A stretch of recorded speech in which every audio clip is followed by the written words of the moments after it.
Nitwa Umutoni Domina, nkaba ndi umurezi mu murenge wa Nyamiyaga uherereye mu karere ka Gicumbi, nkaba nigisha icyongereza mu mwaka wa 2 n'umwaka wa 3. Mu by'ukuri twishimiye ubugenzuzi bwakozwe uyu munsi, twasuwe n'abagenzuzi baturutse mu karere ka Gasabo, batugira inama zitandukanye. Hari ibintu bimwe byinshi badushimye, ariko kandi hari naho batugiriye inama.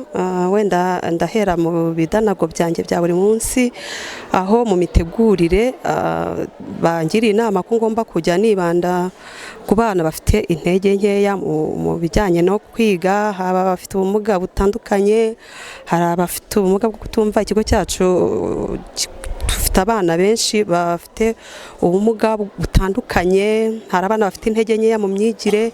Abo bose twagiriwe inama ko tugomba kujya nibura tugaragaza nibura mu bikorwa bya mwarimu ahantu umwana icyo ndi bumufashe. Uwo nabonye afite intege nkeya, ese nzamufasha iki?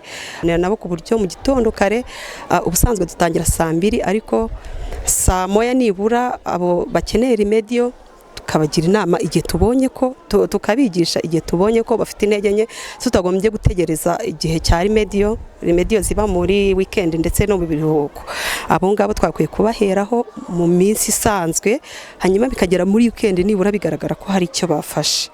Nkaba nabonye rero ari ibintu by'ingenzi bizadufasha mu kuzamura imitsindire, cyane ko byagaragaye ko kuri iki kigo twagize abana 60 batabashije kugira amanota abajyana mu mashuri yisumbuyeho, by'umwihariko aho nigisha nyine mu wa 3.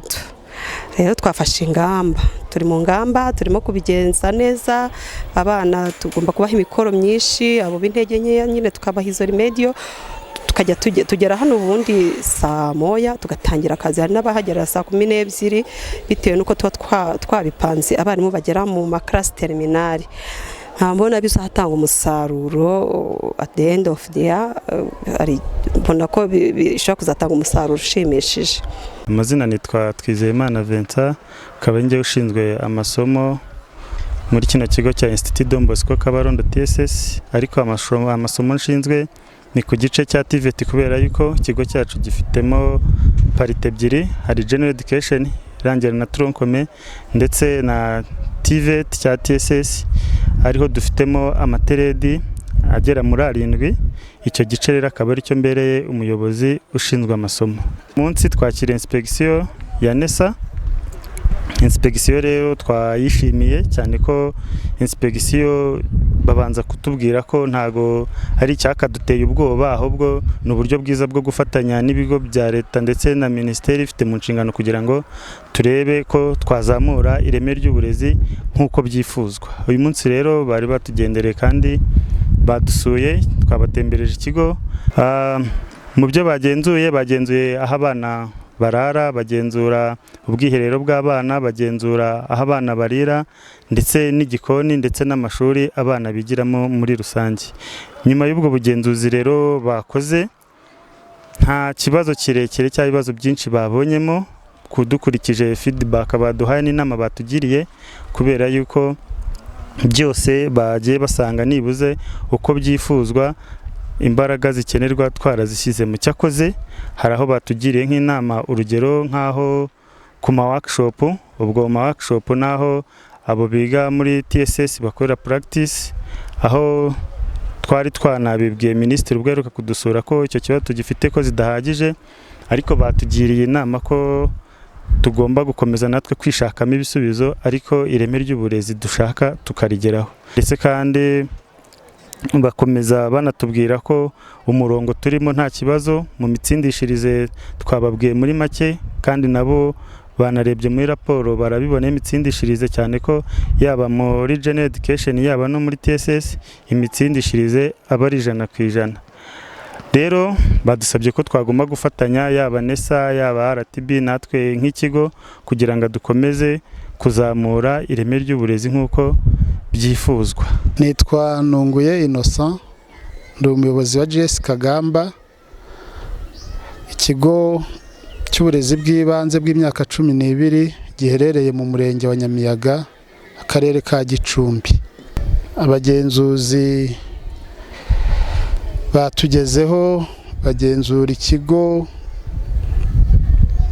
mu ntanzi zacyo zose, barebye isuku, bareba imyigire n'imyigishirize, ndetse banareba imitekere n'imitunganyirize y'amafunguro y'abana. Mu byo babonye byiza ni uko ikigo kigerageza kubyaza umusaruro ubutaka gifite, dutera imboga ndetse tugatera n'ibiti by'imbuto.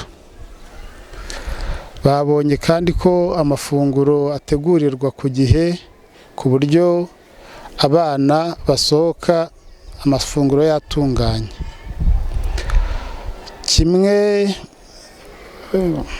mu byo batugiriyeho inama byo gukosora ni ukutera imboga zinyuranye, kubera ko basanze ubwoko bw'imboga bumwe aribwo bwiganje, kandi amoko y'imboga abaho ari menshi kandi yose aberanye n'ubutaka dufite, mu rwego rwo kugira ngo intungamubiri zitandukanye zijye zigera mu mafunguro.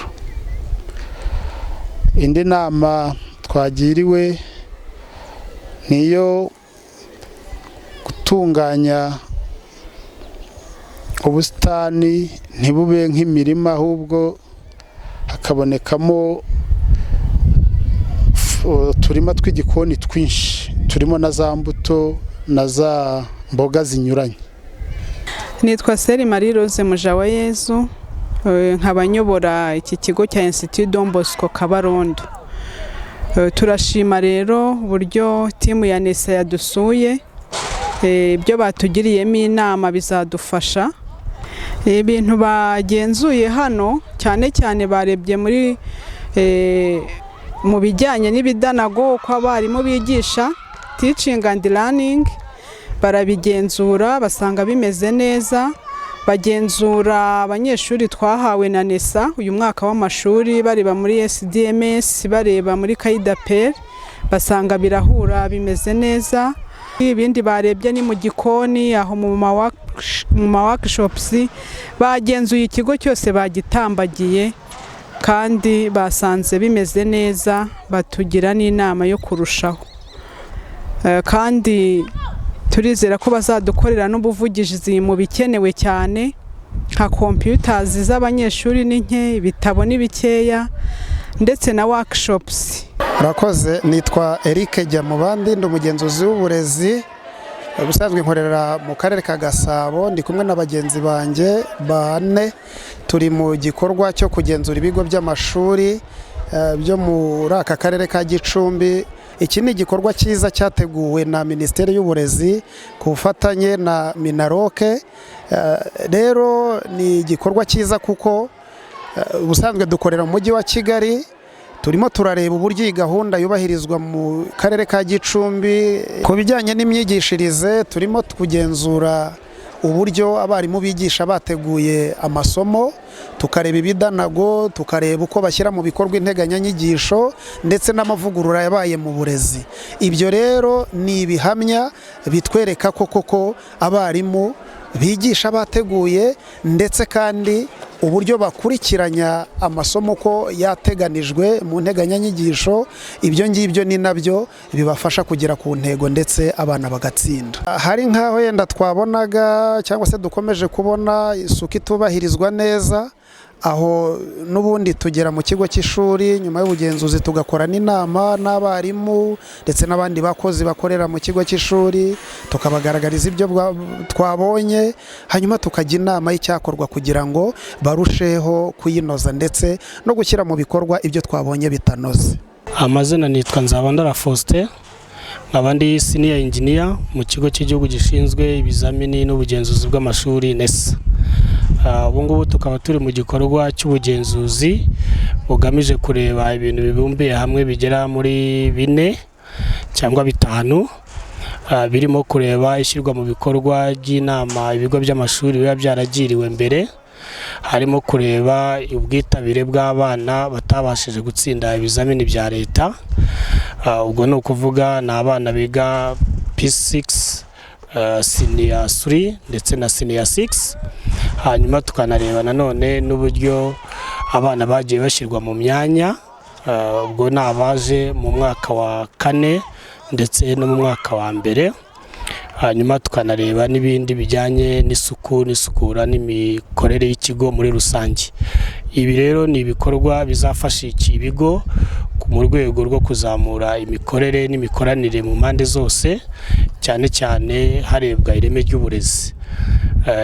Ibi rero ni ibikorwa bifasha na Minisiteri y'Uburezi binyuze mu kigo cy'igihugu gishinzwe ibizamini mu bugenzuzi mu rwego rwo kubaka ubushobozi, ndetse hatangwa inama ku bayobozi b'ibigo by'amashuri ndetse n'ababungirije n'abarimu muri rusange.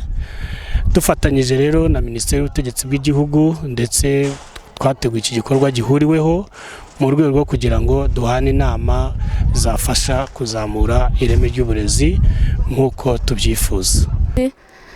Mu by'ukuri twe nk'abarimu byatugiriye akamaro, byatumye tumenya uburyo twigisha, uburyo dutegura, batweretse uburyo bw'imitegurire, hari byinshi twakosoye, uburyo bwo gutegura ibidanago, mu buryo bwo kuzuza amajorunari, uburyo bwo kwigisha mu ishuri. Ubwo rero twishimye cyane, ndetse dusaba ko ubu bugenzuzi bwajya buhoraho kuko hari icyo budusigira kandi tukarushaho kunoza neza umurimo wacu. Murakoze.